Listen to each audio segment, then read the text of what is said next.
So here we have a narrow-mouthed toad. You can see where they get their name because of how narrow their mouth is. These are actually not toads because they do not have the parotid gland present.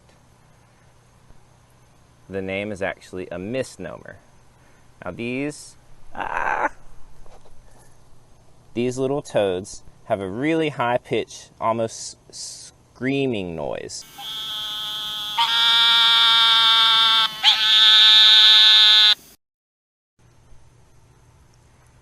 Now, as I said before, these are actually frogs, even though they're called a narrow-mouthed toad. And these frogs lack the presence of a tympanum, or eardrum. This species is highly fossorial, which means they spend most of their time underground, feeding on ants and other arthropods. And that is the narrow-mouthed toad.